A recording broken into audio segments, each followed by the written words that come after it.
Good morning, Bitcoiners. I hope you're doing well. I'm loving my life. Who could complain on a day like today? It's not going to be me. I'm not going to be the one complaining. Although I'd say my lighting sucks today. I'd say the lighting is not great. But we're going to live, right? You don't need to see high def face. You don't need my face in high def. It's okay if it's a little washed out, isn't it? We're okay with that. Happy hump day, Bitcoiner, says Lance 2002. It is indeed Wednesday. We love the camel humps. John C919 says we're heading down to Central Texas for 10 days. We're taking a mini retirement away from our retirement in Colorado Springs. We love the mini retirements. They're pretty fun. Who can't miss a mini retirement? I took a mini retirement yesterday afternoon. I went out of town, not far, but we mini retired. But it was over by the time dinner came around. Good morning, Bitcoiners. Ride that hump. The weekend is indeed coming, says Seaburger17, Lee J369. Good morning, Countdown Crew. What's good? Many things. We're going to talk about the many good things today. Yo, Chatelet, Escape the Matrix. I'm going through thermostat withdrawals, says Escape the Matrix. No, you don't have to. We have big news in thermostats today. I found some thermostat updates. It's not over yet. We have hope. It's not over. Those of you who haven't developed your thermostat strategy yet, great news. We have new info today. I think we're going to make it, guys. I don't think this is our end. The apocalypse has been canceled. We have new strategies. Good morning, gang. Do we have another summer of love about to start? No way, Soap Miner. They got to run away from this. It's not going to go anywhere, the Carmelo Anthony stuff. We're talking about the Carmelo Anthony stuff today, but you'll see it's just not good. They're not going to get behind him. They're gonna let him. They're gonna let everyone forget about it. What's up, Awakeners? What's up, MMKbo7? Hi, all. I'm watching Nolan and Tom on BTC sessions. Fantastic stuff. I'm glad you liked it, Noha. I always worry if I do a podcast with someone with whom I mostly agree that it doesn't become that interesting because people are agreeing with things. But I thought we had a good time. We don't see totally eye to eye, so there is some distance between our opinions. So it was interesting stuff. Good morning. Was just listening to no, there we go. Was just listening to Nolan's BTC sessions episode. Make us proud. God bless team. It's funny. I tweeted yesterday because apparently the link, if you went from Twitter over to YouTube, there was trouble. I found it on YouTube, so it wasn't canceled. That was fine. But the idea now, so the last time I was on BTC sessions, I got the whole channel taken away. Like the whole thing got shut down for a couple of hours. That would have been summer 2024. Maybe I was on one other time between now and then. But yeah, I must have been sometime in 2025 on the show. But when I was on 2024, something I said, it was right around the Kanye West hit song when that came out. I think that might have been what did it. But I got the entire channel canceled. So I've been on Simply Bitcoin and canceled that. I got Bitcoin Magazine canceled before. So I'm not saying I'm the most canceled person. I'm definitely not. But what I have managed to do, I think, is erase the largest number of hours, not permanently, but I think I've erased the largest number of hours or have been a trigger for the temporary erasure of the most hours of Bitcoin content in the history of the world. I think anyway. I'm making that up. There's no way to tell. But I think it's true. I don't think anyone has managed to get as much content, Bitcoin content, cut from the internet or censored or choked as I have. You'll even notice my channel. I mean, I can count every one of my 2-hour-a-day episodes because my shows on my end, because I see the studio, it won't say still processing until tomorrow. Sorry, it won't stop saying still processing until tomorrow. I'll get a full day of not being able to view the views. I can't see the views. Not for the first day. I have to click on watch the video, then I can get the views. I can't just go and scroll and see the videos. So all in all, I'd say I probably lead the world in Bitcoin related censorship. So something to tell your kids, something to be proud of. I'm pretty proud of it. So there you go. One of my greater achievements in Bitcoin being the most censored or the person who's caused the most censorship around Bitcoin content. I think. I don't know who else is up there. I might be totally off grounds. Like I said, I'm completely making it up. But it's good branding. It's good branding. It's dangerous to listen to this show. You're going to get in trouble, right? You're going to get in trouble. So we'll talk about trouble today, indeed. Chatelet Wankers. Indeed. The Safe/Nolan interview was hilarious. Def recommend. That was a lot of fun. Still yet to watch that in the hopper. Audio great, though. Thermo Hope, yes, it's back. Carmelo Anthony, the basketball player, greater than Carmelo Anthony, the murderer. I'd say you're right. Noha, is that episode on Ben's main channel? Yeah, it sure is. Sounds good, CBN. Where do I catch that one? Are you going Telos? What Telos means? Yes, Telos just means kind of like a belief system or operating system or destination of the work, I guess you could say, the point of the work. So let's see what that is all about. We're going to be talking about that. Telos is mentioned a few times in my notes today. For some reason, I have an absurd amount of Plato and Aristotle references today. Not my fault. James Thorne and a few others were talking about these subjects. So there you go. I recall the Epi count. Jeff Booth had a contact high up in YouTube to get things rectified. Yeah. Purpose. Yeah. It's the point of the work. The point of the work is the telos, the destination, the direction you're headed in. So there you go. Oh, let me just see. I got my producer. Okay, that's okay. Folks coming in on YouTube as well. Good morning, Nolan and crew. Good morning, Johnny Mattis, Tommy DOU. Good morning, Bitcoiners. I can't download it until 24 hours later. That's what I mean, Tommy DOU. No. It's very screwed up what they do to me on YouTube. Now I get it. I'm not crying censorship. Let me just reiterate. I am not crying. I love it. It's fine. It sucks for the downloads and the stuff, right? But I'm not a victim of YouTube. YouTube's been very clear with us about not wanting Bitcoin content. So what am I mean, of course, that's fine. If they don't want Bitcoin content on the platform, which they don't, it attracts all, like even just go into the comment section of BTC Sessions video. It's fucking death zone. The amount of retarded crypto tokens and everything they shill in the chat, it's unusable. And I get why YouTube did it. It's not against me personally. I don't think it's they've made it clear they don't want Bitcoin and crypto content. That's their business. I think Rumble is a fine. All the trouble they did on YouTube is what created the opportunity for Rumble. So I think it's a win for Bitcoin to have been censored on YouTube. Now we've got something like Rumble with the wallet, with everything going on. I think Rumble is going to keep growing. And it's if you're on Rumble, the chances of meeting a Bitcoiner are far greater anyway, or a potential Bitcoiner or a soon coiner, a soon to be a Bitcoiner. YouTube, 10% chance maybe. Of coming across that kind of a person. On Rumble, we're talking now there's more potential Bitcoiners overall on YouTube because there's more people on YouTube, but the odds of hitting a pre-coiner, let's call them, the odds of hitting a pre-coiner on Rumble are just greater. They're closer to that edge. So that's what I think is fine. And we have freedom of speech here. Exactly. So we're not crying. Right, we're celebrating. We won. Such a legend, as Ron 5746 says. Thank you. Congratulations on your most censored tour. Thank you, Johnny Midas. Thank you. I appreciate it. But again, we're not crying victim. We're not victims. We love it. It's great. It's fine. It is fine.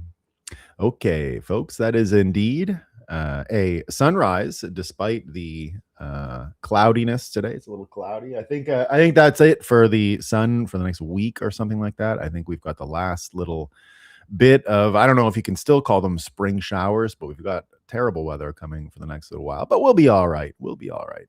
We can't complain about that either. So the sun is up. We have a definite confirmed sunrise, sun tech operational here on the east coast of North America. We're doing great. Bitcoin currently trading at, make sure this is correct, 61,000 US trash tokens for a Bitcoin as of this morning. We are doing great, everyone. Let's have a coffee and talk about what's new. All right. First up, as I told you, we are back in business, guys. The apocalypse is canceled. We now are able to fully flesh out our important strategies to how to run our thermostats. We're back in the thermostat game. Let me make sure I've got the pages. Of course, they're not easy to find. Of course, the stupid thing puts everything out of order because it loves it. Where am I here? Courier Journal is the first one I have today. Courier Journal. Okay, where are we? Oh, that's it. There we go. Okay, thank God, everyone. We're back in business. We're back in business. What's the temperature to set your thermostat at this summer? Experts have this to say. This is in Kentucky. Okay, Kentucky.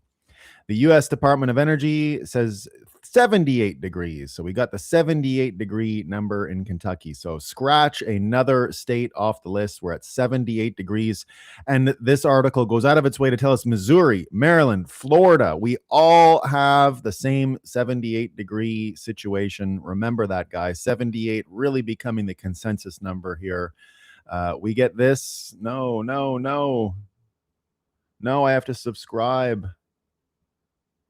This one was great. Hold on, let me try and get it back. This is from Austin. We had some Texas information. All right, there we go. What's the best temperature to set your thermostat during a heat wave in Texas? So Texas now comes. Texas, what is the best temperature for Texas? It's also 78 degrees in Texas. So now we're getting somewhere, guys. We're really getting somewhere now. We get this in Delaware. Today. It says Chris. Now look at how she spells her name. Okay, this is how you know she's an expert. She has a hyphen or apostrophe. Chris Tall Griffin, not Crystal. Chris Tall Griffin. And thank God she's here to help us. She's an expert. She's helping the experts. She's talking to the experts. She's in cahoots in league. She has access to the expert information. What temperature do you set your AC at in Delaware summers? All right, Delaware summers. So Delaware summers now on the list as well. So there you go. We have all kinds of info here. HVAC reports 78, 72, right? Difference in bills. There you go. If your pets are in the home, do not set it higher than 80. Okay, so lots to remember here. Never easy, right? Now, there's also some tricky business about how to run these things, right? So here's some help here. Why your thermostat, this is for the smart thermostats that are out there, right? The digital consoles, right? We're still trying to adjust. But thankfully, Yahoo Tech is here, and they're saying why your thermostat is blinking, cool on. Okay. If we read here, mine was just doing this, and I got there and it said cool on. What? And I was like, what could that mean? Right? So you head to your thermostat and you see the words cool on blinking on the display screen. You immediately spiral into a sweaty panic. That's what I did. It said cool on. And I was like, oh shit, I'm not prepared for this. I'm not prepared. Luckily, Yahoo Tech had this article for me, right? I spiraled into it, right? I had to shell out thousands of dollars. It didn't have to happen that way, right? I frantically tapped the display, wondering if smart thermostats are worth the hype around them, right? I thought I had this smart way of having a thermostat strategy. Apparently, all these worries were real. I shouldn't have taken comfort with my thermostat strategy. I wasn't established, right? I found out it was all built on a house of, cards. It's quicksand. There's way more to it. Thermostats delay turning the unit on because they're trying to keep the compressor from getting damaged. That's all it was. That's all it was, right? What do you do when your thermostat is blinking cool on? What do you do? Right? If you see it blinking on, right? That's it. That's what you got to do. So that's it. Blinking on. We finally have those answers. And we get this one. We get the ways to save money on heat during this summer. And this is for mid-Missourians, right? As temperatures are starting to heat up across Missouri, there are ways people can stay cool and potentially save money, as some mid-Missourians will see increase their utility bills, right? So the mid-Missourians, I guess not the same. Thermostat at the city of Columbia, 78 degrees. If you're away for more than 4 hours, 84. All right. Remember all of these. We get news from Milwaukee. For you guys who are in there, we're folks in Milwaukee. Milwaukee residents, prepare for the upcoming heat. Okay. There's all kinds of great. I know you guys are really fortunate. You have so many people helping you deal with your heat in Wisconsin. Temperatures will continue to climb throughout the day. We're going to get a heat advisory. Temperatures are staying elevated, but thankfully here they're going to help us, right? A cold towel, okay?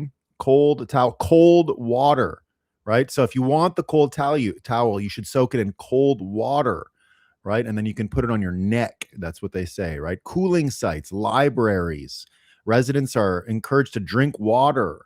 All right. So if it's really hot in Missouri, I know a lot of you are from there, right? And when energy demand is high, bills are higher. So that's the problem, right? And you get all this advice here on how to run your thermostat. Just really great journalism here. So it's getting hot. Thankfully, we're getting prepared. Here, otherwise, though, saving summer, how climate change is reshaping the season we love. The season we love is getting reshaped, everyone. This is an unrecognizable summer. This is what we find out. How climate change is reshaping summer. Summer is woven into the American experience. It's hiking shaded trails and pitching tents under the stars. It's playing parachute games at summer camp. It's afternoons spent swimming in lakes and grilling poolside. It's early mornings. Okay, they know what summer is. That's great. That's great. But summer, unfortunately, is changing. Climate change is reshaping the season in visible and deeply personal ways. Rising temperatures, worsening drought, stronger storms, wildfire smoke, and warming rivers are changing when, where, and how we spend time outdoors. Guys, our time outdoors. That's why we need all this info on how to handle the thermostats, because outdoors are even worse, right? And this report explores how climate change is affecting some of our most cherished summer activities. All right, so that we're in big trouble with our summer. Summer is changing, and look at this in Europe, right? World sees the world, right? Even where it's winter, the world sees the second hottest May as Europe faces new normal. Europe is hot as well. Can you believe it? In May. What are we going to do? And wouldn't you believe it, just as we have the second hottest May in the world, right? We love the idea that humans can get the temperature of the world, satellites, space, technology, scientists, experts. Here's what they're saying. The same scientists, there's a 90% chance now, they're saying, of a Godzilla El Nino. We haven't heard much of the Godzilla. We've heard about the turbocharged. We've heard about the supercharged. We've heard Super El Nino. We've heard once about the Godzilla El Nino, but now it turns out that they've been hiding it from us, because there's a 90% chance that we're going to have a Godzilla El Nino, right? You thought Super El Nino was bad, turbocharged El Nino, nothing like the Godzilla one we have coming. And it's 90% chance of a Godzilla El Nino, right? So Godzilla. Now, you're saying that's just a made up word, right? No, that's a real word. Godzilla. There's super, turbo, Godzilla. All right, it's the normal escalation, right? Escalation. Now this, some people also accuse this of being a fake word. What is doom jobbing? Here's why experts are concerned about this trend. Doom jobbing is when you apply to many jobs.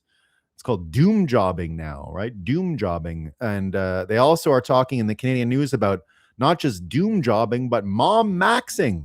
The mom maxing trend aesthetizes motherhood, but moms are already maxed out, right? It aesthetizes mom maxing, also known as mom maxing, right? The heaviest of size will tell you the newest trend compelling people to go in one specific aspect of their life, mom maxing. It's working mom maxing, girl mom maxing, single mom maxing. The pressure cooking parenting trend essentially idealizes a maximum strength, highly curated version of motherhood. That's what it is, guys. It's really hard on them. They're in the trap, the tough time mom maxing, right? They're all mom maxing. So there you go. So in Canada, they're inventing new words. They're looking into doom jobbing, mom maxing. We're all wondering about the Godzilla, El Nino, right? Lots of questions. But one thing that lots of questions that need answers, but one question that doesn't really need an answer, we find out from Investigative Journalism Foundation, right? Unearthing the truth about residential schools goes beyond digging up potential mass graves, experts say. Like genocide, accusations of genocide, right? I don't know if you really need proof, right? Even though this is the Investigative Journalism Foundation, it's kind of a context situation, right? It's like genocide. Is it that different than trauma-informed approach to truth and reconciliation, right? What about archival research, right? And non-invasive forensic science? Aren't those just as good as evidence of genocide, right? Because, genocide, it's like, it's a pretty big accusation, right? Genocide, you'd say, Nolan, if you're going to make a big accusation, you should have some proof. Well, trauma-informed approach to truth is its proof, okay? And so is combining archival research, like all the data. Like if I, in the future, want to look back at the month of May 2026, right? It's important that I have the research and the data to know it was the second hottest May in the history of the world. It's the same. You just get the old data. You get the data. And you don't really have you don't want to have to dig a hole and look, because like who's gonna get, some people hate holes, right? Some people don't like holes. And then you got a hole, right, in the ground, and if there's no bodies in there, it's just a hole. It's just a hole. And what are we supposed to do with a hole, right? It's not gonna help anybody. It's just another hole. So non-invasive is probably better. It's best to just go with their tactics here. We don't need to look into it. Just genocide, right? Just do it. Speaking of evidence, right? You should see what Trump is doing without evidence. On Meet the Press, Trump cited California's ballot count as proof of cheating. The evidence isn't there. It's like the body, the evidence isn't there. Right. The evidence is obviously there with the genocide of all these kids in Canada, non-invasively. Right. We don't have to look. Right. We don't need that evidence. But this evidence, Trump doesn't have it. Get out of here. Some people are saying it's like with the residential school graves, the data. No. The data doesn't work either in this case. These are totally different cases. Right. One's about dead bodies, and this is just about ballots. It's not the same. The state routinely takes weeks to count every ballot. Routinely. It's just a California thing, right? Election experts say that's the feature of the system. That's a feature. That's what we like. Okay, people are like, I want the election results on the first day. We got to check them every time, again and again and again. That's the feature. We like it that it takes a month. It's perfect. It's not rigged. We just want elections that last for a month. You can go have your one-day elections like a peasant, right? No. We're doing California style all month, 2 years, I think. Just never end. Just keep rolling it. Just keep going. We got to make sure every vote is counted, right? And AOC has it figured out. Trump, he can't bear the thought.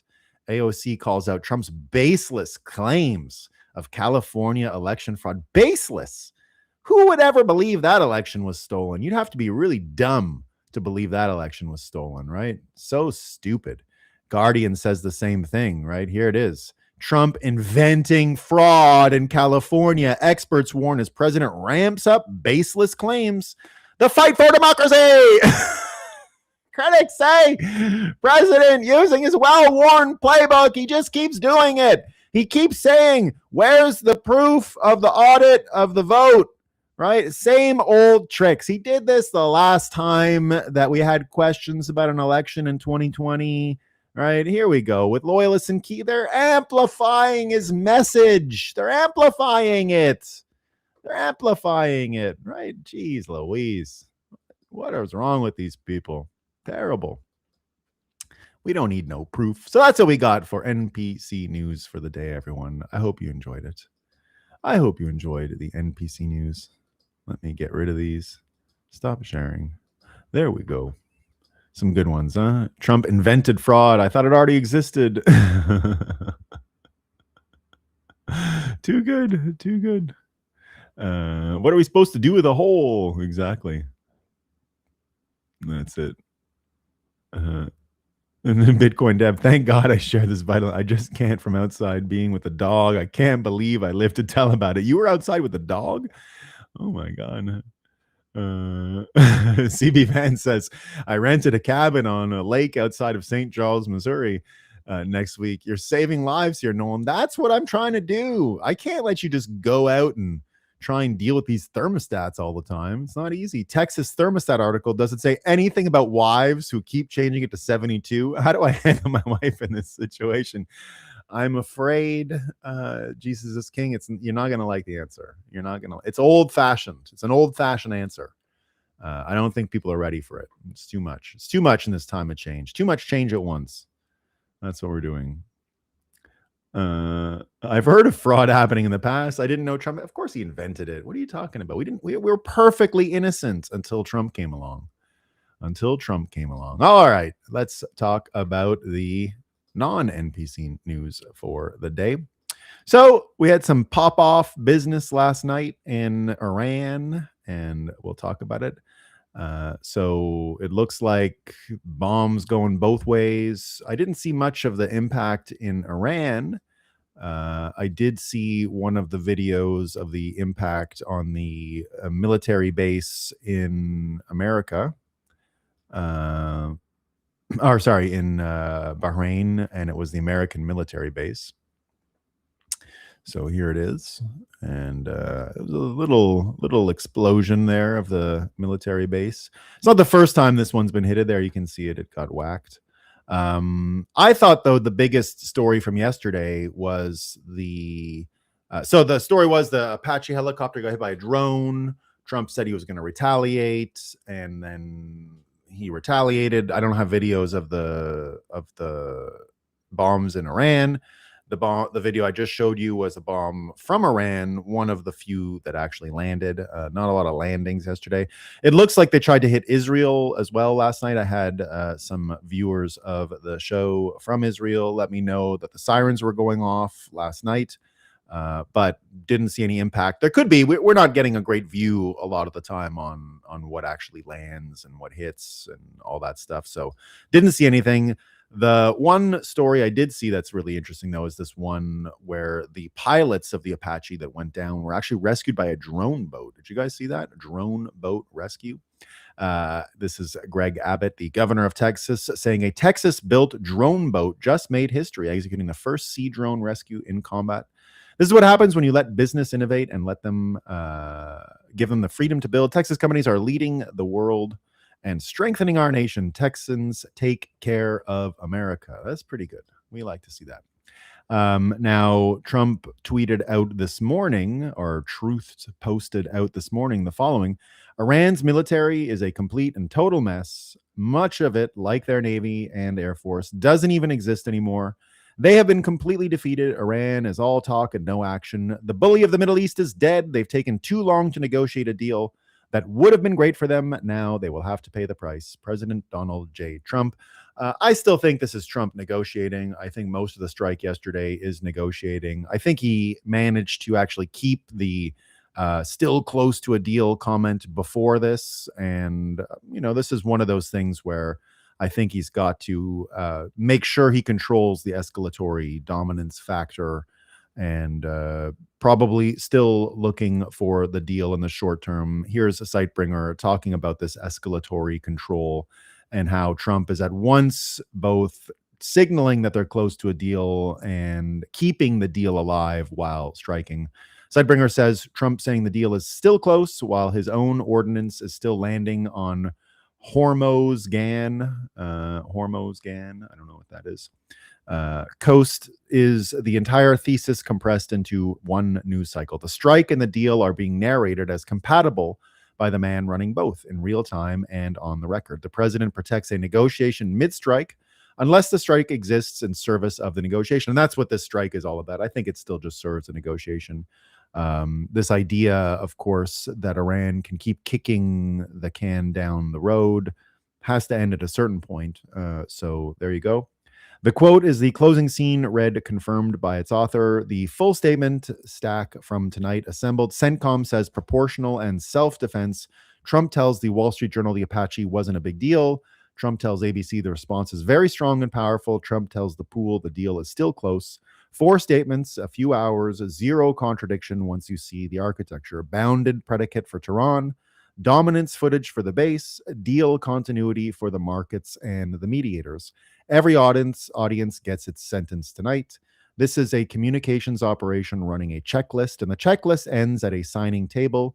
The mere target list stays in the box. Renewed waves on Keshem, Bandar Abbas. Sirik means the package is working through the same coastal target set rather than expanding it. Multiple passes on IRGC Navy infrastructure. Still nothing at Tehran, leadership or nuclear geography. Volume up, class unchanged. The falsifier sleeps. The sequence now sits at its last checkpoint before the pen. Tehran's answer. Tasnim has snarled. The gesture branch is live for the next day or two, and the foreign ministry's vocabulary is the tell. Trump just told the world this lands while the bombs were still falling. So I think this is all in service of the negotiation. I think it's all in service of what Trump is trying to put forward here. And this is just Trump's typical style and why it fits into, and this is the beginning of our look at Plato and the return of purpose to economic policy. This is the telos aspect that we were talking about in the title today. Tell us about telos, what Trump and the news tell us about the American first telos. So again, as I've been saying for a long time, the issue in the Middle East is still, people say it's not America first, it has nothing to do with America first, blah, blah, blah. I say it is. I say Trump getting away from the rules-based order, which he's proving in the Middle East. There's no more rules-based order. There's no UN. There's none of these fake peace processes. It's all about this renewed version of American sovereignty. And here, James E. Thorne saying, Donald Trump, Plato, and the return of purpose to economic policy. And I think that the economic policy here with the oil prices, it really was an economic and psychological war in the Middle East, just like World War III. And that's why this economic question remains at the forefront. And James E. Thorne says, stand in the front of Raphael's School of Athens, and you can see our economic argument in paint. Plato points upward, insisting politics be ordered to a higher idea of the good. Aristotle gestures horizontally, grounding thought in how the world actually already works. For decades, U.S. economic policy has been run almost entirely by the Aristotelians. In practice, that has meant deference to a rules-based global system designed elsewhere. Multilateral trade deals, offshored supply chains, and capital mobility treated as facts of nature, not political choices. The job of policymakers, we're told, is to help workers adjust to this order through retraining programs, safety nets, and rhetoric about competitiveness, never to question the order itself. Trump's America First economics, for all its rough edges, drags Plato back into the frame. It asserts that a sovereign republic has the right to decide what its economy is for. Tariffs, reshoring, Buy American provisions, and strategic decoupling from adversarial regimes are not random spasms. They are instruments aimed at a simple idea: restore national control over production, technology, and labor so they serve American interests rather than a borderless financial architecture. And that's what the Middle East is all about. It's about separating from this entire structure and recreating and reorienting it around America First principles. Critics fixate on imperfections and execution while carefully dodging the underlying question: is economic policy allowed to have a consciously chosen telos? Sovereignty, sovereign prosperity, strategic self-reliance, and the durability of the republic, or most of it forever tinker at the tinker at the edges of a global machine built by unaccountable networks. The real debate is not spreadsheet deep, it is Raphael deep. Do we accept the horizontal inevitability of a system we did not design, or do we once again raise a platonic finger and ask what and whom the American economy is ultimately meant to serve. And that's exactly what we're experiencing now. We're experiencing this reorganization. And that's what's tough for people to see, that this is being reorganized and reconstituted before their eyes. And you can see just in the numbers, this is what's happening. While that war is being prosecuted, you see America First and these policies start to become apparent. Here, I'm old enough to remember start of Trump admin when the industrialization of America was laughed at and derided. Yet here we are, multiple historic capex booms driving the U.S. towards increasing self-sufficiency and a greater immunity from geopolitical disruptions. And I think if you consider this refocus on the American industrial base, if you consider this refocus on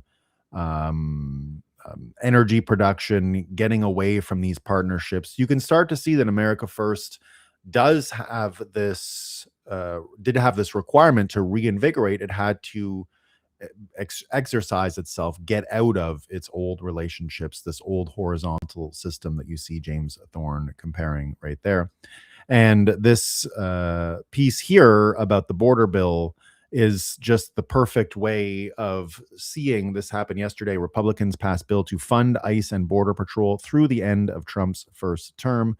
So what this really means is, while you have all this stuff abroad, while all of this craziness is going on in the Middle East, you see America getting out from under the British system and everything it created with Israel and Iran and all this trouble and all this fake prison of two ideas and all this global conflict and global blackmail, everything being brought back to America.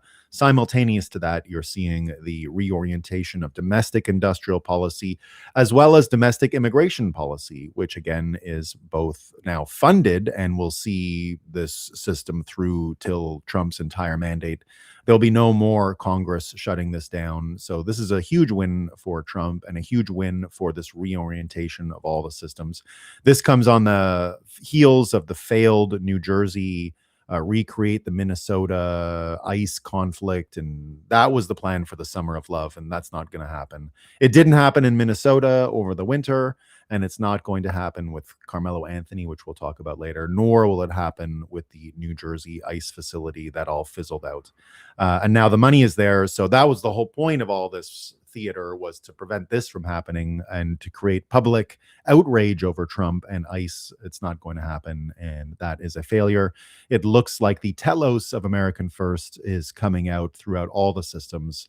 Now both the Senate and the House have passed the Secure America Act, which funds ICE, Border Patrol, and DHS through the end of Trump's term. This is extremely important because Trump hinted his plan was to use ICE, DHS to help secure elections. He said election security is part of Homeland Security. Well, if he doesn't plan on using ICE, DHS to secure elections, he just got the funding to do so, and the Dems can no longer obstruct or shut the government down over ICE funding down the road. Massive win for MAGA, and Trump will officially sign the bill into law right as all eyes are about to be on the USA with the World Cup and UFC at the White House. Optics are important. They are indeed important. And this election security stuff is also part of the question. Let me clear out a few of these and reshare.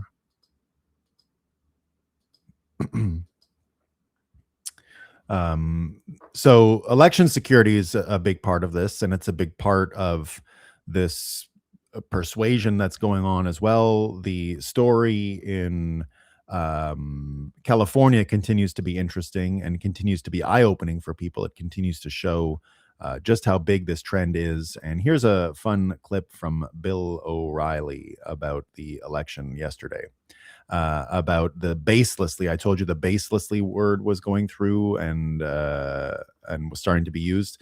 But here's the exact question, right? How would CNN and ABC know?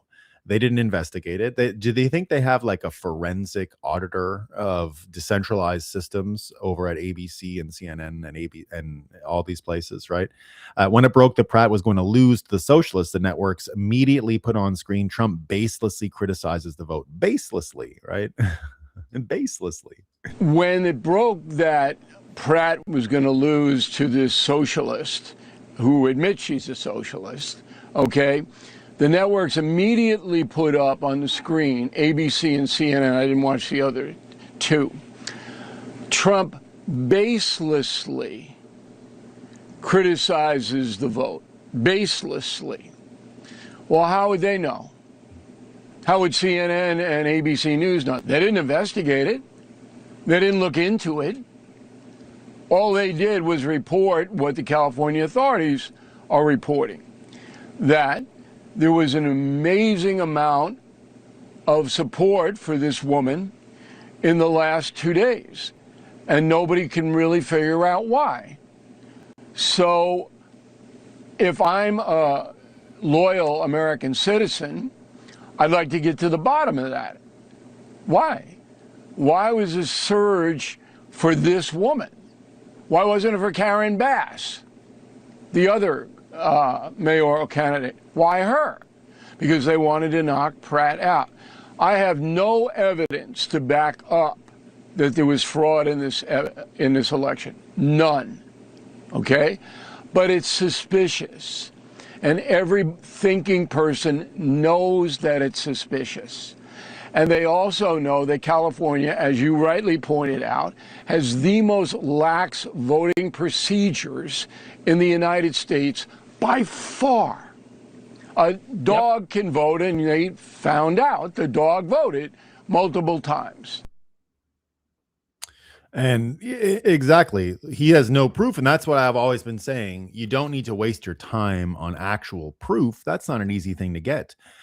Here is Brett Weinstein talking exactly about this yesterday. And it's why Bitcoiners have been ahead on this question for a long time. It's why we were ahead of it on the 2020 election. It's why I said all the time since I started doing this show on the heels of the 2020 stolen election. And I said from the very beginning exactly what Bill O'Reilly says. I never claimed to have proof about the stolen 2020 election, and always reiterate zero proof, but zero proof is needed. You're not going to get direct evidence of this stuff. It's a pastiche. It's a system designed to function this way. It's the system you have to look at, and it's the design of the system you have to look at. And here Brett Weinstein is saying much the same, talking about it in this clip. I will play his clip. It's the same idea. Let me know if the audio is coming through. We're going to have an endless battle in which those of us who see what we believe is clear evidence of some kind of election rigging or fraud are faced with indignation from a vast array of people portraying themselves as more rigorous and careful, who say, where is your evidence? Where exactly is your evidence that there was something wrong with this election? And we are going to be caught in the following predicament. No piece of evidence is sufficient to establish that case.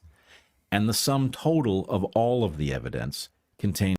Which is why I've been saying don't trust verify as a general system. If you can't audit it, there is no election. It's the same worldview Bitcoiners developed versus crypto. It's exactly what we learned. We didn't need evidence it didn't work. That wasn't the point. The point was the system was gameable. And if the system is gameable, then you don't need proof that it's been hacked or anything. You know it can be gamed. You understand that the proof of stake method is gameable by its nature. You don't need proof that it was gamed after that. The truth is, with humans, if they can do a crime and not get caught, it's 100% of the time that the crime is going to happen. It's 100%. You don't need proof after that. If the system is designed to not catch criminals, to not catch cheaters, you're going to get cheaters. It's just that simple. And that's why you don't need proof. Bitcoiners understand system design in this way. That's why the 2020 election was so easy for us to navigate. That's why this one is so easy for us to navigate. That's why the only proof you need is that you can't audit the election. There is no way to audit it. They're not interested in auditing it. They create laws to prevent you from auditing it. That is the proof of cheating. It's not the actual this person cheated, that person cheated. We don't need to know that. That's not important. The point is the system is built to be rigged. And it's built to do it legally, right? Don't forget, it's built to do it legally. As Tough Cookie 1940 says here, California has cheating baked into the laws. It's probably not illegal what they're doing. Just like I never said the 2020 election was illegal in the way they cheated. I didn't think so. I thought all of Mark Elias's work probably made it legal. I recognized Joe Biden's victory before anyone. Maybe the night of the election, I was like, okay, they're going to cheat, but it's not going to be cheating. It's going to be Mark Elias's framework, and therefore just go with it, admit it, and realize you live in a system that's completely gamed. That's the bigger takeaway. That's the bigger takeaway. And Brett Weinstein getting to that point here. Remember, we've been here for, what are we, 2026? We've been here publicly for 4 years saying this, and now everyone is catching up with this about the true elections. things and false things. So it is also no good. So the question is, can you logically deduce that something has gone wrong? I believe you can, easily. Can you prove it? No. And not being able to prove it means that the election will proceed. It will be validated by all of the structures, including the courts. And that means that those who take on the power that derives from these elections will be the result of whatever process we just went through, whether it was an election that happened to be anomalous through organic means, or it was the result of some kind of fraud or election rigging. That is not an accident. That is not an accident. And the point that I want to make primarily is the primary evidence against elections that look like this being organic is not actually in the trickle of evidence that we are actually able to see, the moment by moment vote count that does something strange during the night when some large tranche of ballots is suddenly counted or something like that. The evidence is in the structure of how the elections are actually carried out. These elections are designed to allow fraud that cannot be detected and will not be prosecuted. And that's really the thing that we must focus on. Which is just excellent for us Bitcoiners, again, because we've seen these systems, we understand these systems, we understand, as I was talking about yesterday, the trade-offs between credibility and convenience. It's at the heart of being a Bitcoiner. And the very engine that drives the mimetic understanding of the world, the don't trust, verify meme, continues to be one of our greatest features, one of our most cohesive pieces of our worldview that allow us to move forward in a Nakamoto consensus kind of way. We don't have to agree on everything, right? We don't have to agree on Trump and Israel, but we all agree as Bitcoiners and don't trust, verify. And whether or not Bitcoiners disagree about all these other things, because we are aligned on don't trust, verify as a worldview, we're able to see the cracks in the system there. And there are little examples of it really being a scam, right? We see this lady, the LA election fraudster, headed to prison after the O'Keefe investigation. That was the one signing up the homeless people. And we understand the circumstantial evidence as well. This is almost boring information, as they say here, right? New reports that she got tens of thousands of homeless residents. We know this. We've known this forever. This is an obvious thing for Bitcoiners to deduce from spoofing transactions in Bitcoin. We understand all of these attack vectors. Raman failed to win her own district, but has done exceedingly well in extremely poor districts with extremely high rates of homelessness. It's because she's such a big help. She's so great, right? Here's the lady admitting to getting paid as a homeless person for voting. This is just a quick idea of how the system is scamming. Did you vote? Yeah. Oh, you did for Karen Bass? Yeah. Karen Bassett. Right. That's her last name, Bassett? Karen Bass? Is her last name Nithya Bass? Raman? Karen. Karen? They told you to vote for Karen? Yeah. They had to sign a little thing. And how much they pay you? Just like $2. $2? Or to sign off on a thing to vote for her? Yeah. And so they do this for everybody out here? Yeah, they come out here all the time. They just get everybody to vote out here, huh? Remember, this exact type of voter fraud is exactly what James O'Keefe has been exposing. There are... And that's why, so Steve Hilton got through, right? So Trump's pick for governor, the governor election will be a Republican versus Democrat. But the way this system works is you've got to win the city first. The city is important to win because that's how you do this vote harvesting to take the governorship. They don't mind having a governor who's Republican in the vote because they can use Los Angeles to flood the vote so that the Democrat wins for sure. And that's why LA has to be the point at which the cheating becomes overt, because if they lose LA, they can't run this trick for the governorship and for the whole state. So that's what's going on there, and that's why this is important. And again, the idea that Bitcoiners are able to understand this stuff and understand this election change is one of the bigger tells, let's say, on what's going on here. We see the system as it is. We see how it's designed. And again, it's systems that you need to understand. You have to have systems level thinking. You can't spend your time playing whack-a-mole as Sidney Powell did in the 2020 election. Oh, it was the Venezuelans. Although I do think it was the Venezuelans at this point. I mocked the Venezuelan theory when she first said it. Now that with the Maduro thing, it's becoming obviously more logical. I didn't mock it because I thought it was fake or true. I doubted it for sure. But the reason I mocked it was this idea that if we caught one example, everyone would understand the election was stolen. It wouldn't have mattered. It's just like this LA situation. The system itself is designed to do this. The purpose of a system is what it does. The purpose of the system is to steal and not get caught in the way that you would normally get caught. The point is to not have an auditable. The point is the opposite of Bitcoin, put it that way. Whereas Bitcoin wants consensus to guarantee that a thing happened, this system is designed so that we can never guarantee that anything happened. So it's all just narrative projection, and it's all just these methods of poisoning the well, poisoning the environment, so that we are lost in a type of fog of war. And that's how these systems work. That's why the system design is so important. That's why Bitcoiners and our psychological engine that we have from being Bitcoiners is so strong during this time of change, because it is a type of anchor. It is a type of worldview that allows us to go through these fog of war things and see other systems for the incentives they create and the world they end up creating.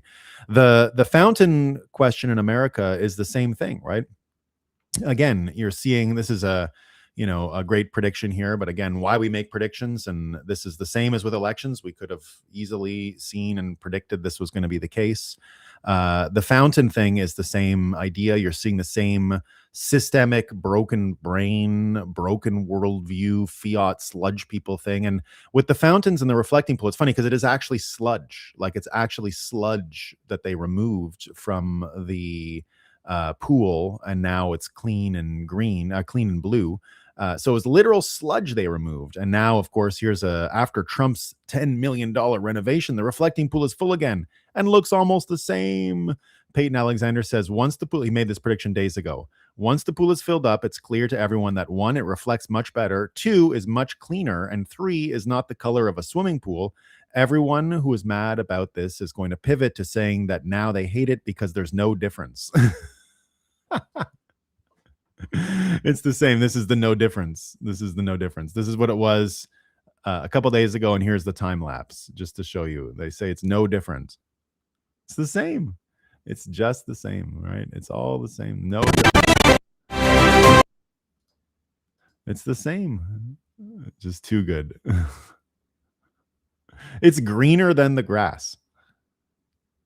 Like, literally greener than the grass.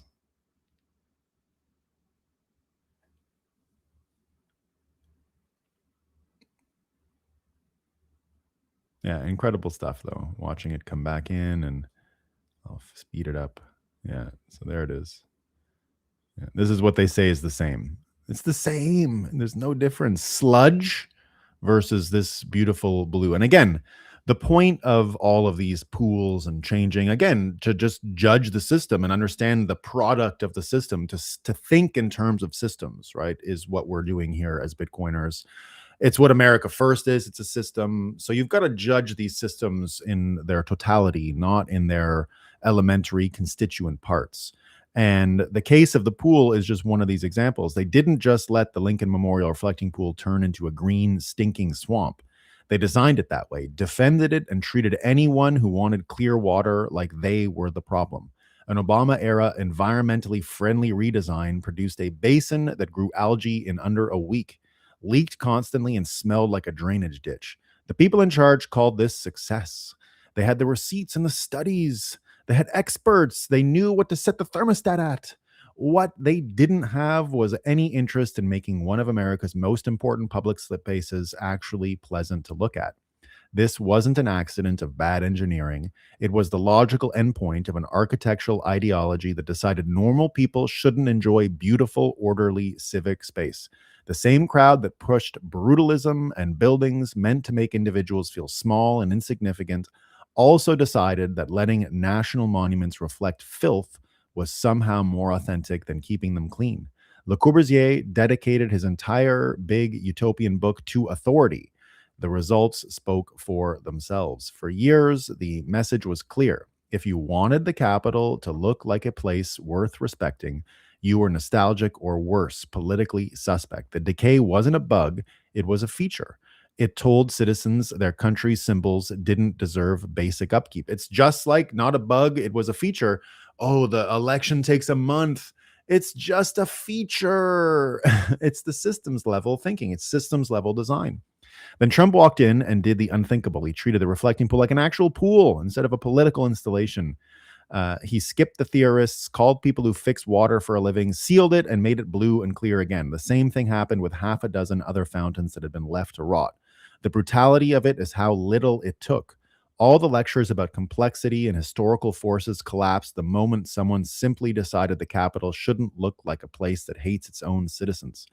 And that's why the pool question is important. That's why all the beautification stuff is important, right? All of this beautification that's going on is important. I mean, just look at the upcoming American revival in New York City with the train station. Now, people wanted Madison Square Garden completely destroyed and this to replace it, or the old one to be recreated. But, you know, I like the compromise here. I went to the Moynihan Hall recently. I used the train station, the new Penn Moynihan Hall train station last year, coming from Washington, D.C., when it was still a dump. I was there just after Trump took office for the cherry blossoms and to visit Michael Saylor's office in Virginia last April 2025.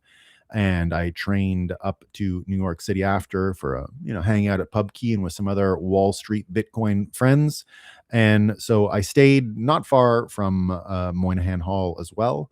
And now we've been hearing about these rumors of renovation. The reason why it's a big rumor is because if you don't know, the old Penn Station was one of the greatest neoclassical examples of architecture in American history, and it was destroyed for the Madison Square Garden arena. And the train station itself only lasted something like 30 years because it was built at the tail end of rail in America as the primary means of transportation. So it never really got a long life. It was sort of being put together just as the automobile was perfected. So it had a very short shelf life and was replaced pretty quickly.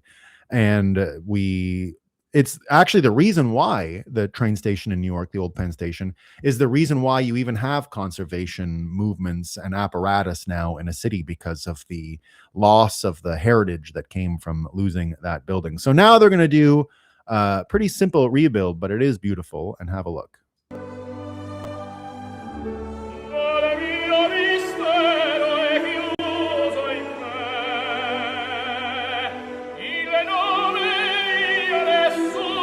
It'll be built around NFT, the arena.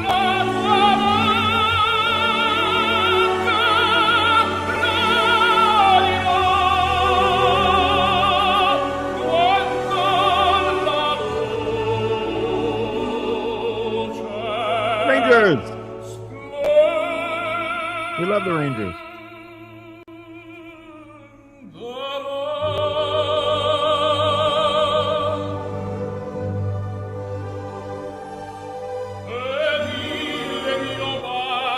I'll probably get canceled for the audio, but there it'll be. It'll surround the building. It's the corners. They get a little extra space out of it. Just gorgeous. You love to see it. You love to see it. So all this rebuilding stuff is important. It's important for American enthusiasm. It's important for the American aesthetic. And the American aesthetic is going through change. Not only are, this account of the European who's just loving it. World Cup starting tomorrow, so more stadiums, not just MSG in the news. Freddie LA7, who I talked about yesterday, continues to make a big splash on the internet. Here he is, just enjoying the American Southern Alabama aesthetic, saying it's the greatest stadium he's ever been to. The flyovers, the fireworks, everything. Saying he's never seen anything like this in Europe. Had such a great time. And it's honestly one of the shittiest stadiums in the World Cup compared to a lot of them that are out there. Or is this one even being used? I don't even think this is being used in the World Cup. No, it's not. The Houston one where he's headed next, that's even, I think, the shittiest American stadium in the World Cup. It's a pretty new stadium, the Houston, Texas Energy Field. But there you go. This is not even a World Cup stadium. This is just like some forgotten college stadium compared to what he's going to see. He also took time to stop at Buc-ee's last night, and he said, dude, laughed my ass off. This is a gas station, having a great time at Buc-ee's in the South. Couldn't believe the European mind simply cannot comprehend this kind of thing. But indeed, this gas station thing, going back to American aesthetics, here's his other one here. Ugly American stereotypes smashed in the loveliest village on the plains. This is the most European mind. Can't comprehend this moment of my life. One of my friends said, punch me 5 times tomorrow and I'll still think this isn't real.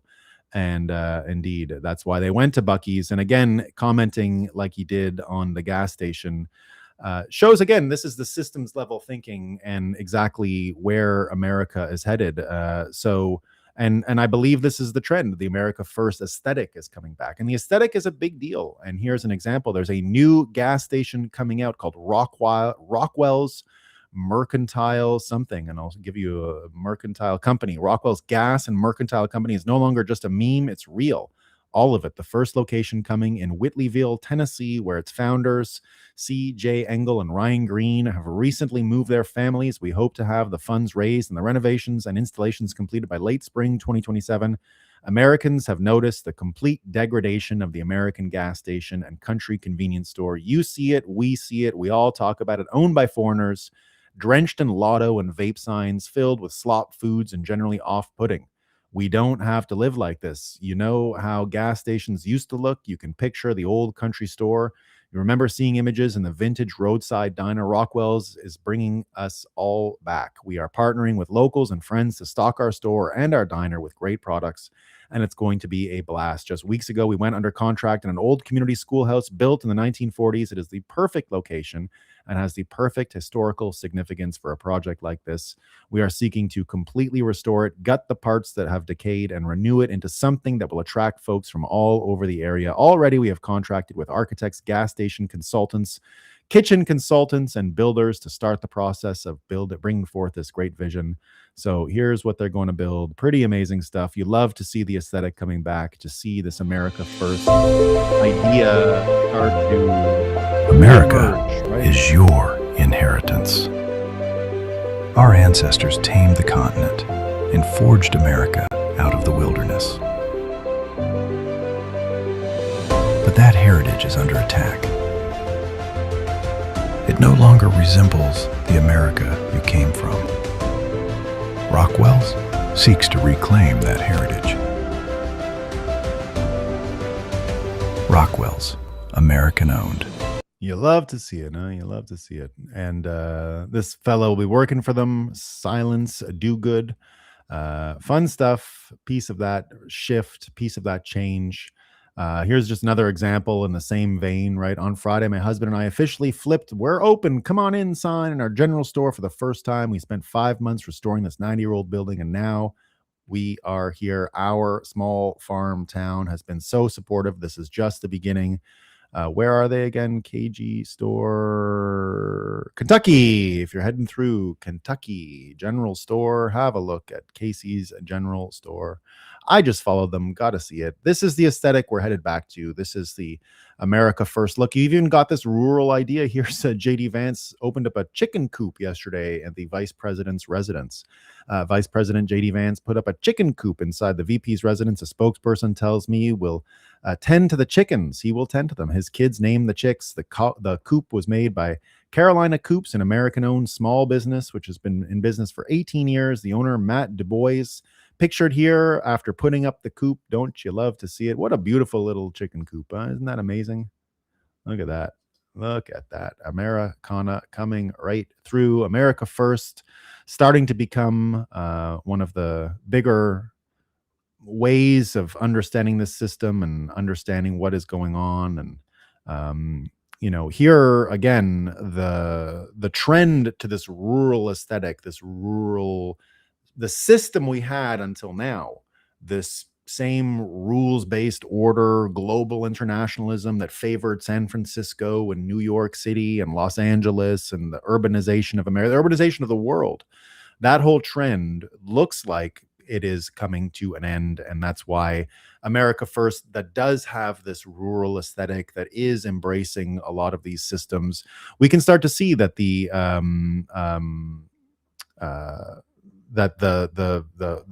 cycle that we're living through in the United States with all of these incentives, the system itself that wanted the homeless urban people so they could steal elections, so that they could use all of these tricks basically to reorient society. It's why we had the systems level thinking here being so important. It's why thinking of these, the beautification and why that's important, and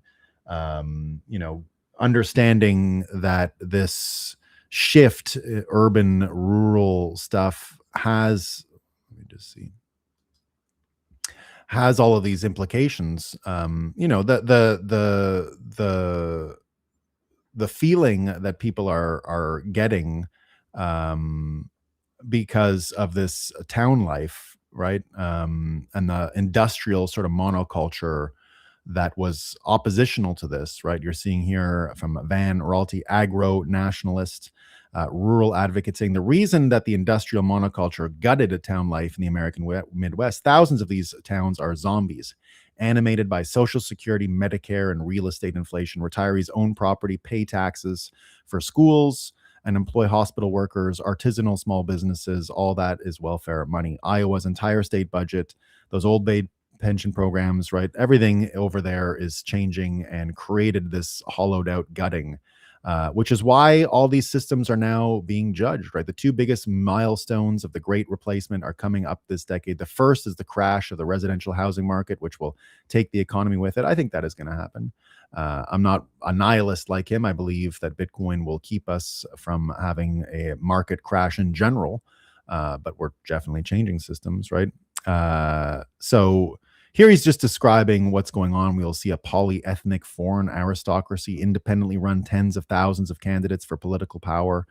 They will take your small town from you and delete you if you resist. That's what's going on with the California scam. That's why the California scam works the way it does with LA and the larger state. You need the cities. The cities were the sinkhole to reorient all of these systems.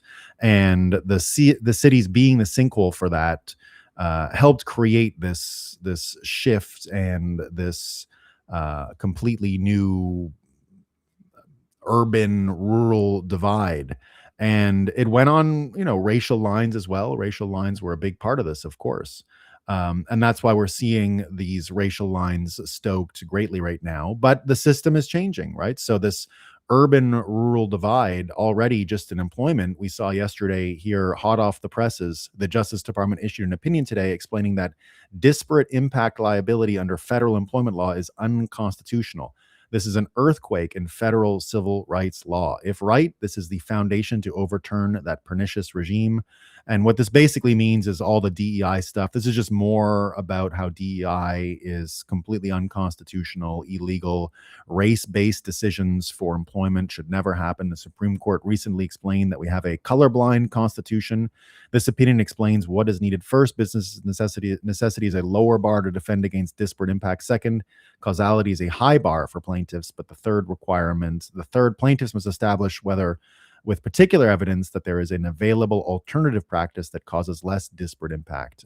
But all this is gone, and it's not going to be the same going forward. And so the race war will no longer have the institutions there to stoke jealousy and anger. And when you look at the race war system, that's clearly operational. It's part of the urban rural divide. It's part of all these systems. We can see that there's a reason why you've already got the white identitarians by the Atlantic mentioned here, right? They're already going after this to stoke more race war stuff. The Atlantic writes, the white identitarians have more cultural and political power today than they did at any point in the last half century. And now that DEI and anti-racism are in retreat, they're moving on to more ambitious goal. And Colonel Towner Watkins says here, the Fabians and intelligence agencies that run the Atlantic want people to believe the white identitarians' new psyop word has all the political power. As their countries are being invaded, they are being imprisoned for protecting their children from rapists, and they are being arrested for daring to post on social media that any of it is going on. Do you see how they run these operations? They target a particular group of people, white. They make up a label, imply the newly labeled targeted group has power they obviously do not have. And when anyone speaks up for the targeted group and points out the nonsense, they are grouped into the target set. You are demeaned, ostracized, and harassed. Eventually, their goal is to eliminate the target. You will cease to exist. History is full of examples of this operation.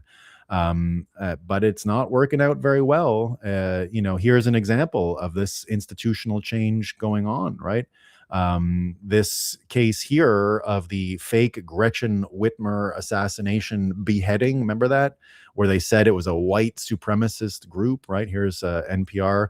Michigan AG says white supremacist groups behind plot to kidnap Whitmer and chop her head off, right? That's what they said. So they were saying that it was a white supremacist scheme, that's what they were after.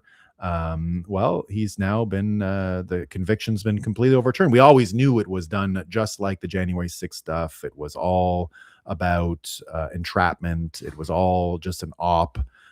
So here, the conviction of Joseph Morrison, accused of providing aid to an informant swarmed plot to kidnap Michigan Governor Whitmer, has been overturned, and he is out of jail.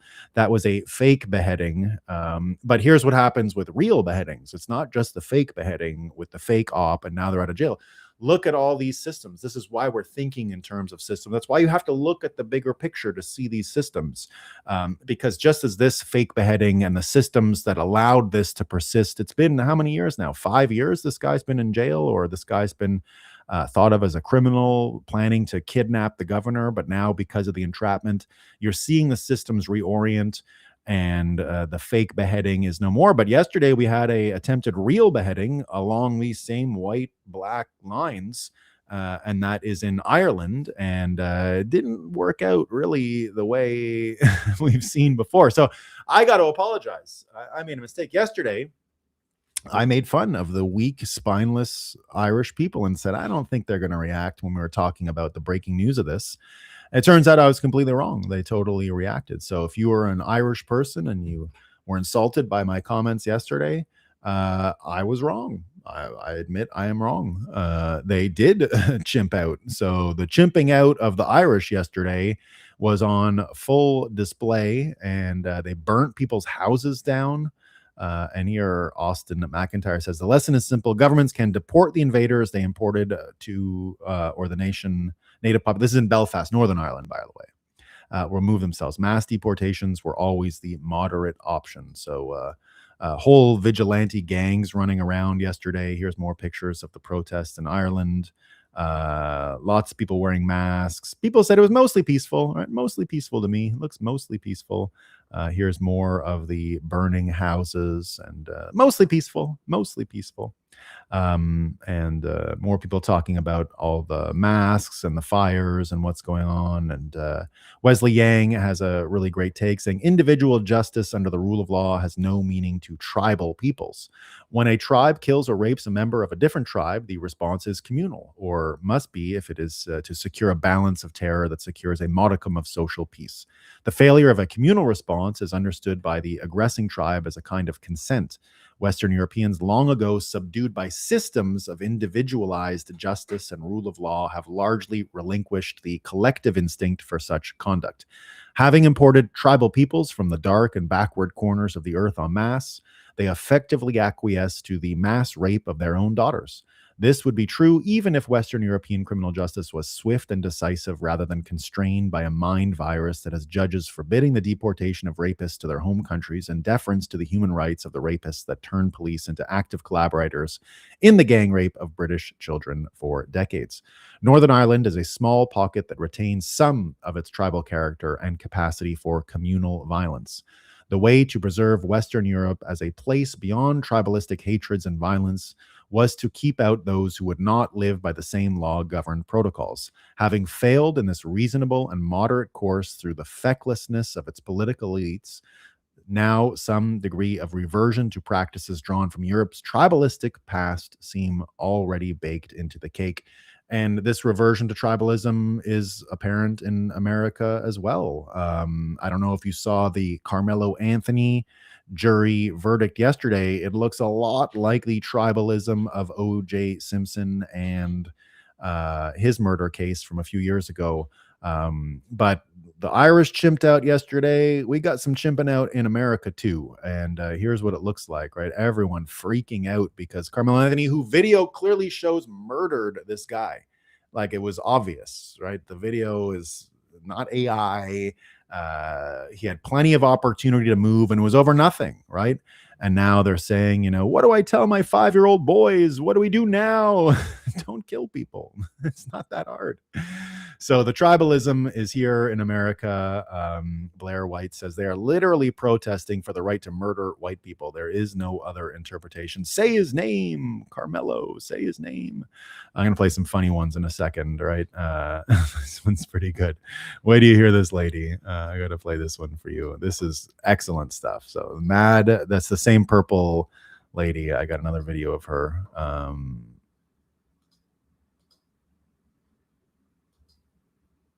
Let me know if the audio is coming through.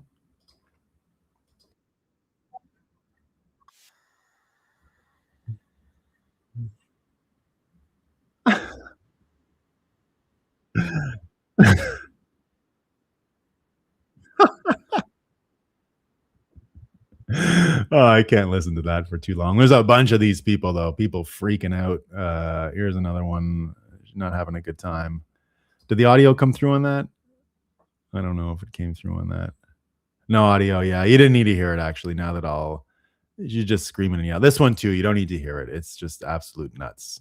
Just crazy. I hate white people stuff. Get out here, white people. I'll kill you. Do what I say or you'll die. Oh, no. Why am I doing this? I'm sharing the wrong one. I'm sharing the wrong way. There's two ways to share. One of them, the pages switch when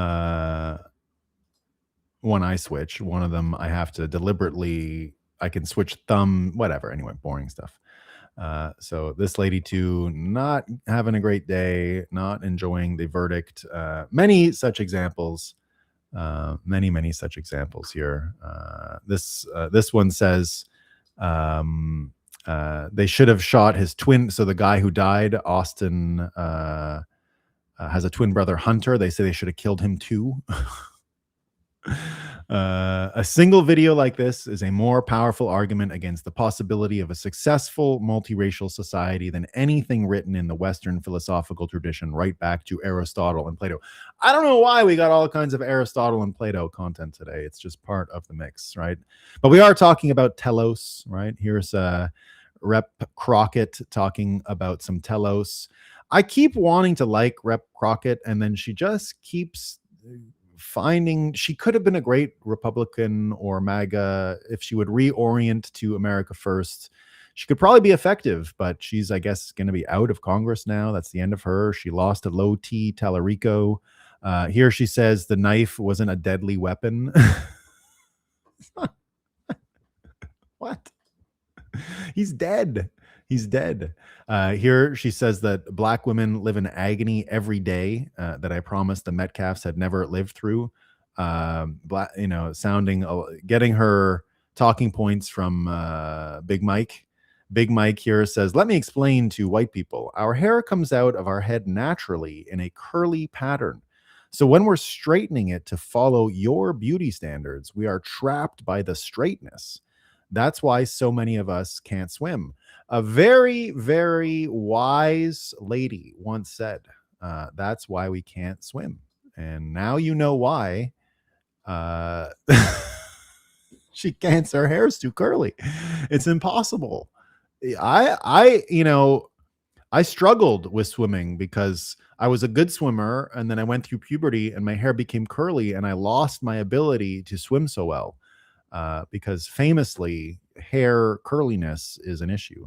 Everyone's saying, like I said, that the OJ verdict, where you really saw the white black divide on racial justice here. This was the live reaction on the Oprah Winfrey show. I remember this I remember I was a kid, but I remember it. And my dad, everyone was so angry about it.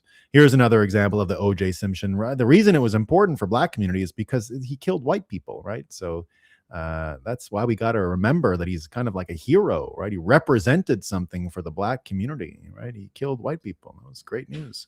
Here she is as well, talking about white men, and here berating them. This is Crockett again yesterday, berating white men for parading Dr. Martin Luther King Jr.'s daughter around, right?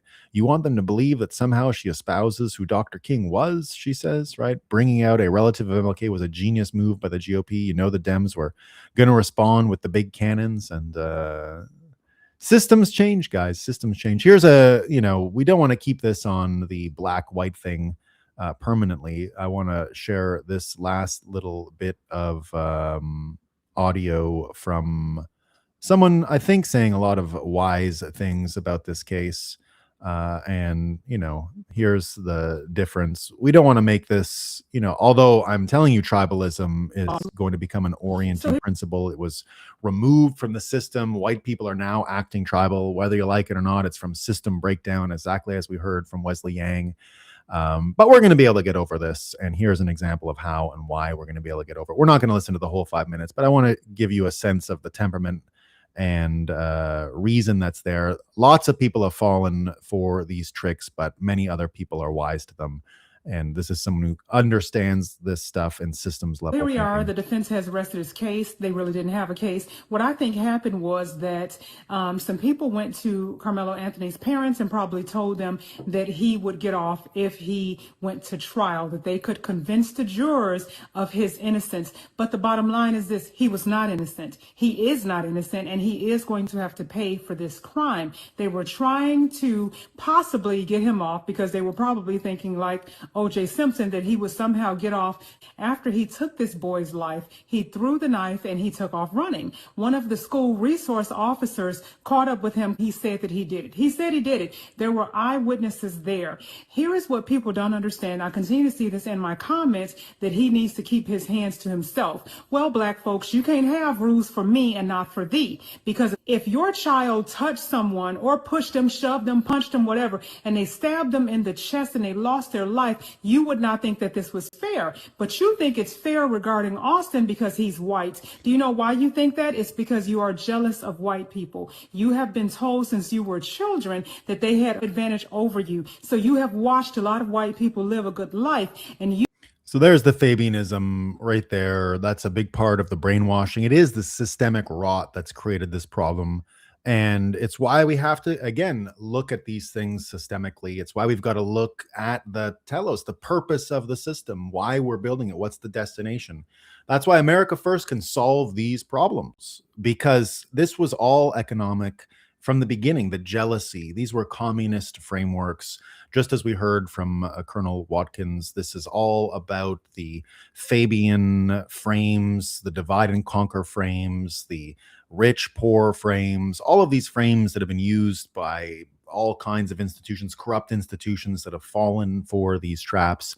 That's why this stuff looks the way it does. And again, you have to look at what Trump is actually changing, and you have to look at Trump now at this level, why we're talking about systems. It's not about protesting anymore the old system. We're not just here like playing pranks anymore. The reason why things are escalating the way they are with this acknowledgement of tribalism and people understanding, it's because we're now at the point of actually changing the system. It's not like Trump 2016, which was just about protesting and creating a reaction to a system that was rigged. We are now architecting the new system and destroying the old one. So the sticks have moved. We're going from rebellion to some form of imposition on the system, some form of change on the system. Again, when I talk about Bitcoin in terms of the kinship it has with America, that America oscillates between imperial force and revolutionary power and back and forth. And I've been saying for a long time that, of course, Bitcoin is going to internationally alter America through the separation of money and state, through the end of the Federal Reserve System, through the reemergence of the American sovereign system. You're going to see America go back into its framework of a revolutionary force. But this thing is constantly oscillating, micro oscillations, sub changes. Trump himself is part of this same trend. Trump 2016 was the revolutionary candidate. A lot of people are having trouble with the way Trump is operating now because it's not just revolution anymore. It is about actually manifesting this new system, architecting it, breaking things, changing things. We heard just earlier from the DEI piece, all the beautification. That's a big part of this, right? The involvement in elections and those systems, that's a big part of this. And now the whole point of America First to cultivate all this wealth is to smooth over these troubles with the racial, multicultural antagonisms that exist in America, and to reset the balance a little bit, probably around a more rural architecture. But what she's saying here are these compromised systems that he would get off. And that's why I don't think there's going to be protests going forward. It's just he's too guilty to create a structure and a system around. He's not there isn't enough there to hallucinate this as a system-wide capturing narrative. So because it's not that big, it's not going to work, right? It doesn't work. You need a sort of mimetic there. Like with George Floyd, right? You had the picture of the cop pinning him down and he was drugged out. So it looked like he was being subdued and made to submit. It's not really what was going on. We know now, and knew at the time as well, that the fentanyl was in him, that he was having an overdose. But it looked like, an over aggressive police officer the day that it happened. I never bought the story, not for a minute. But it did look like it for 25 split seconds. I remember even the morning where the news came out, you saw Scott Adams for his show that day say it was a crime. It didn't take him long, one day, before he realized the whole thing was a scam, and he completely went away from the original opinion the next day. So some people were scammed, but most people understood what was going on and the corruption that was there.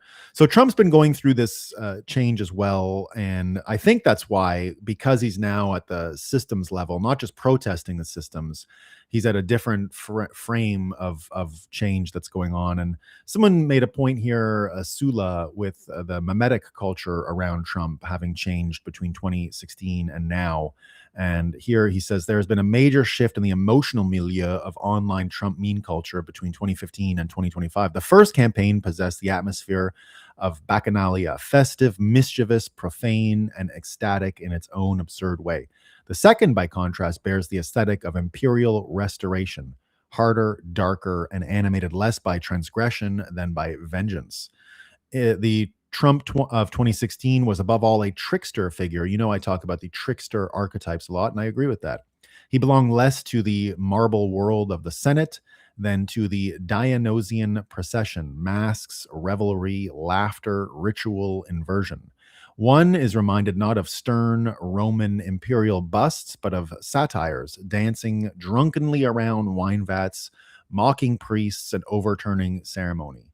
politics became carnival. If you're ever in the mood to really see this carnival in full life, go watch Milo Yiannopoulos on 2016 election night. It was exactly that. It was pure bacchanalia. You had this flaunting homosexual going into the newsrooms, mocking their body language, mocking their sullenness, celebrating, having a great time. The contrast was one of the most entertaining things you'll ever see on television. The emotional atmosphere of the first campaign was one of gleeful desecration.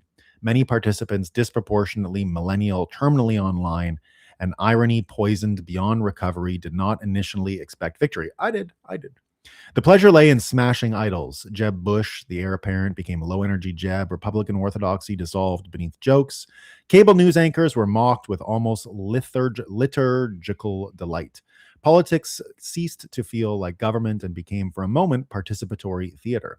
The 2016 campaign often resembled a digital bacchanalia. A bacchanalia in the Roman imagination was a disorderly, ecstatic, irreverent, and faintly scandalous, a festival where ordinary hierarchy collapsed amid intoxication and spectacle. So too with early Trump meme culture. Respectable institutions became objects of mockery. Journalists were trolled. Elite moral language was invented and worn proudly as costume jewelry, deplorable, racist, Nazi, sexist. To be condemned by respectable opinion became proof of authenticity. The memes reflected the spirit. Supporters reveled in absurd concepts like meme magic. The 4D chess half-jokingly insisted that cursed JPEGs themselves bent reality. Can't stump the Trump possessed the quality of a playground chant. The Trump train had no brakes. Build the wall became less policy proposal than folk ritual. Even God Emperor Trump, despite its grandiosity, retained something unmistakably adolescent and comic, as though a fraternity had suddenly discovered Roman imperial iconography. Most revealing was the moment's sense of humor. The jokes were intentionally stupid, crudely photoshopped images, anime edits, low-resolution absurdism, frogs wearing MAGA hats. This was peak millennial internet culture, irony layered upon irony until sincerity itself became difficult to locate. One never quite knew who was joking and who genuinely believed the memes. The answer was usually both. No image better captures the emotional spirit of 2016 than Trump Pepe. The expression is key. He possesses the mischievous confidence of the prankster who has loosened the bolts on polite society and waits gleefully for collapse. Trump appears here less as Caesar than as satire, profane, theatrical, mocking decorum. Delighting in scandal and confusion, he is the New York showman elevated into myth. And that's exactly it. And I think a lot of people are still having trouble with this transfer of memetics, of aesthetics. But that's growing up, guys. We can only be the trickster for so long. At a certain point, the trickster has to graduate in the court. Trump has graduated. Trump changing these systems, designing the new thing. It is imperial. That's why the reaction is changing. That's why the aesthetic is changing. And that's why all of his work with the National Guard, with the national security apparatus is a big deal. And Trump is going his way. That's why they're trying the authoritarianism attack much more. Here we saw the Speaker Johnson met with him to try to convince him to placate the Democrats to drop Pulte. The meeting did not go well. Trump comes out. Bill Pulte, who is working closely with Tulsi Gabbard, will be taking over as acting director of national intelligence on Friday, June 19th. Juneteenth. He will remain as director of the Federal Housing Finance Agency and chairman of Fannie Mae and Freddie Mac. Thank you for your attention to this matter, President Donald J. Trump. And so, and he's going through all the systems, right? We're seeing it in the news. CBS boss Barry Weiss poised to oversee CNN editorial operations. So CNN about to change. Brian Stelter is going to have a lot to say. He's going to have a bone to pick with Barry Weiss. Barry, you can't fire me. I am a media operator. I am important. The media is important. You can't do it. You gotta respect my abilities. Right. But we've learned about the media failures, and that's why all of the tells are done. That's why the Great Awakening is here. None of this shit works anymore. Plattner yesterday winning his thing, right? There's more to it, of course. We're going to find out way more. He won in a landslide yesterday. If people only realized how much the GOP was holding back on this guy, Dems made their choice. So you're seeing the imperial nature of because it's system change, which is necessarily imperial. You start with a revolution and you go into something different. And none of it is working anymore. Indeed, all those things on the Fine People hoax that we've been seeing in SPLC having to testify the past couple of days. This has been really funny, right? She says that SPLC runs the Fine People hoax. That looks like it's finally dead. The tent pole hoax, dead. Everyone laughing, didn't go anywhere here. So beyond absurdity, that's what's happening. So there you go, everyone. There you go. Okay. Now I'm going to stop screen sharing and read a few of the comments. See what folks are up to.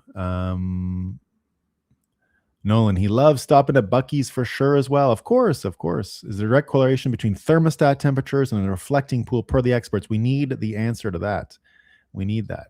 Just saw late ballots in LA push through a sales increase that nobody wanted, up to 10.5, a sales tax increase. Yeah, I saw that. Yeah. I saw that. Yeah. So good. Boy, he sounds haggard. I think you're talking about the guy who used to be on Fox, right? Is that who you're talking about? Yeah, he does sound haggard. It's not great. It's not great.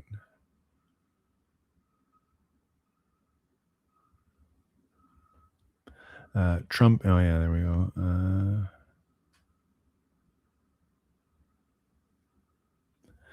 Escape them. I don't hear the South Dakota thermostats. I maybe we did. I'll DM you when I'm there for help. Yeah, I think I give you South Dakota.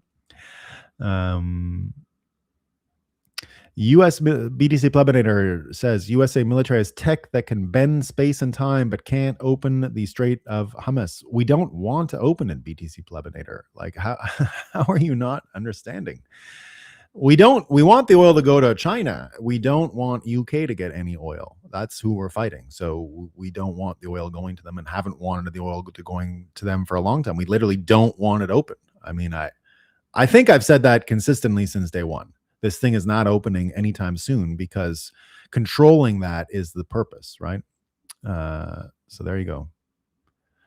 Trump is the financial industrial complex first. He's not tied to an actual country. Well, BTC Plebinator, I think you're going to see a lot more Bitcoin stuff over the summer. And from what I hear from the White House is, yeah, they want Bitcoin all-time high prices by November. Trump still believes that Bitcoiners won him the election. Whether it's true or not doesn't matter. That's what he believes, right? So there you go. Jack Mahler's cries about the Strait being closed every Monday, and it's hilarious. It's not. They want it closed. I don't understand how this is not obvious. We'll see anyway. We'll see. The aversion of blood guilt is learned. Yeah. Oh, I just saw Hank. Hank is here. I'm gonna bring up Hank, everybody. How you doing? Hey, I think I just heard you encapsulate our president very succinctly and in one sentence. It doesn't matter if it's true or not. It's just what he believes. Yeah. It doesn't matter if it's true. Yeah, we're in a far post-truth world, man. We're nowhere near truth. That's 50 years ago. You know. Yeah, Trump is maybe he's the ultimate. What's that called when people like you believe it into happening? Manifester. Oh yeah. You know, he was. I don't know. Are you a New York City guy at all? Do you ever spend a lot of time in New York? Or I'm more of a Chicago guy. I think New York's kind of trash. Personally. Yeah, well, I like Chicago too, but on like a 5th and 32nd or something. There's a statue of Trump's old pastor, and he wrote the book, The Power of Positive Thinking. So every Sunday when Trump went to church as a kid, Trump was at church? Oh, as a kid. Yeah, as a kid. It was the beginning of the American self-help literature stuff. The guy who wrote that book was the start of all of this. Tony Robbins. He's Tony Robbins, like the guy who Tony Robbins learned from. And yeah, he's the beginning of all of that, like America, how to manifest your ideal life and all that stuff. And so Trump actually learned from it. What's his name again? I know it. The Power of Positive Thinking. Norman Vincent Peale. Peale. Yeah, that's his name. I know it, but I always forget it for some reason. There's a great big statue to him at his old church on either Park. Now that I think about it, it's on Park. And yeah, that's where Trump went every week. So his actual, who he learned from, was the inventor of the Tony Robbins school of think it, own it, get it type of stuff. Yeah, that's where he. Between him and Roy Cohn, he's had some pretty nice mentors, huh? Well, we found out, there was they're starting to release more JFK files, and it turns out Roy Cohn was an FBI informant for most of his life, most of his mob stuff. Yeah. I mean, he was recording everybody in his house. He was recording, but for the FBI. What had happened was,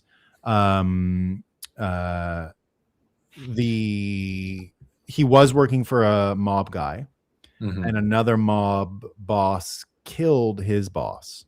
And so he became, that's what got him caught up as an FBI informant. So they kept him in these positions because he was dead. Had they known from the minute that he tattled on the mob who killed his boss, it was over. So he was basically an asset from then on. And this is somehow connected to the JFK assassination. That's why it came out in those files. But yeah, just yesterday, someone brought up, there's like 15 pages of Roy Cohn straight up just sitting with the FBI, giving them, tons of stuff. What a rat. Yeah, there's some rat business. So what are we talking about today? Oh, what are we talking about today? Well, we got there's some protests in Belfast. Oh yeah, we got, I covered that. We're talking about that. Yeah, we got this USA, UK social media ban stuff is going on. De minimis tax exemptions for Bitcoin. Let's see. We got this parasitic. These parasites in the beef thing is getting worse. I think there's some news on the Clarity Act today. It's parasites in the beef. Okay. You ever heard about that? Those parasites that I guess are like in beef and they like eat flesh or something. They're what? Parasites. I don't want these. Cows. No, they're not good. I think they say they have them under control, but it's an alarming headline. The screwworm? Like we get the parasite, or the parasites eating the cows? They're eating the cows. Okay, the screwworm. Yeah. But I got to imagine if you ate cow that had those in it can't be good for anybody. I'm telling you though, over here, because I know all the cow. I live on a cow farm, a beef farm. Yeah. The Canadian beef situation is screwed because the Americans are buying so many any cow right now born just heads straight to the United States. Really? And so yeah. They're trying to replenish the herd. We have a low herd count right now in America. So all the guys in my area on the Canada side are complaining. The American guys are all kind of giggling like, we're just going to keep paying more. And they're jacking the prices. I know one of my friends here buys two cows every year and lets them run around. They grow up on his pasture, and then at the end of the year, and then they eat it, all winter. How do they do that, man? My dad was talking about doing that. I'm like, you're gonna fall in love with that cow. You're not gonna be able to kill that cow. You'd be so the effect, they were worried about it because last year was the first year they did it, and they're homeschool kids. So we're homeschool. They're actually my neighbor here in the city and in the country. Oh, nice. And we go to homeschool together. So they were worried about the same thing last year. What ended up happening was the 13-year-old boy was the one who basically raised them and fell totally in love with them, but was completely fine with when they did it and cherished the meals. They never let a single bite go wasted. They appreciated it. They started saying grace at the table more, and it really created a whole positive feedback loop that you wouldn't expect necessarily, but they love it. They can't. They're behind now because the deal is so bad on the cows. That's how I know about this stuff, because of the Vermont appetite to buy them all. Yeah, I got to keep those things separate, man. I would get attached even to a cow. I've seen people like sleeping in barns. I'd be one of those guys, man. I can't eat. I'd be crying with every delicious bite. So yeah, I get It's it. not Meat easy. prices are It's not bad. easy. It's not It's easy not, for sure. it's not. All right. Well, see you over there. We'll talk about screwworm and cows a little more. Hank, Tough can't Cookie wait. 1940 says, Hank gives me hair envy. Hankosaurus says Johnny Midas. Ankylosaurus. Nice. People are happy to see you here. And Oh, appreciate it. there you go. I've gotten There you go. Hankenstein quite a few times. Hadn't got Hankosaurus. I like that better. I don't know that. Yeah, I've gotten Hankenstein. There was this jackass in college that used to always call me that. But whatever, I guess it kind They of. were wondering if you were Henry Hudson's relative of the day, but I told them you have a stage name. And God, I wish I was Henry Hudson. That'd be what I probably would be on a yacht somewhere in Monaco. All right, man. Yeah, I'll see you soon. See you guys. Peace. Thanks. See ya, Johnny Midas. No problem, man. Tommy DOU says, this show is my demoralization resistant shot every day. Thanks, Nolan. That's what we're going for, Tommy DOU. Thanks for coming and not getting demoralized. Not getting demoralized. I can't stand his TDS quips. Yeah, you got to be able to deal with the TDS stuff, you know? That's okay. Mentor Drumpf is so crooked.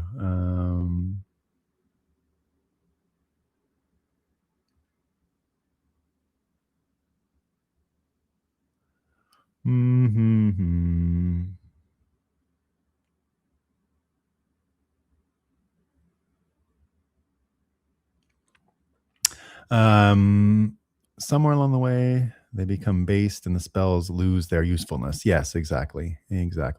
Okay, folks, I'm going to head over to Hank's show now. I appreciate everyone who came today. Thank you for watching and enjoying the show. And I hope you got something out of it today. I actually did something a little different today. I don't know if you noticed. But today was the first time the order wasn't exactly mine. I just wanted to see if AI could figure it out. You know how I create the TLDWs at the end of every show? I just take the transcript and I have parameters and it creates a little resume of what we talked about. I asked that same thread today. I gave a few of the headlines and I said, tell me what the narrative is, just to see if it could predict it. And I don't love the order that it did. It was not the order. I already had an order. I just wanted to see what it would do. And I had a bit of extra time this morning and it was okay. But it was a different order. So if you noticed, bonus points, but that was not my ordering of stories. The narrative was there, but they ordered them differently than I did. They came up with the same, it came up with the same narrative as me. But some of the stuff was different. So interesting. All right, man. Take it easy, everyone. Peace.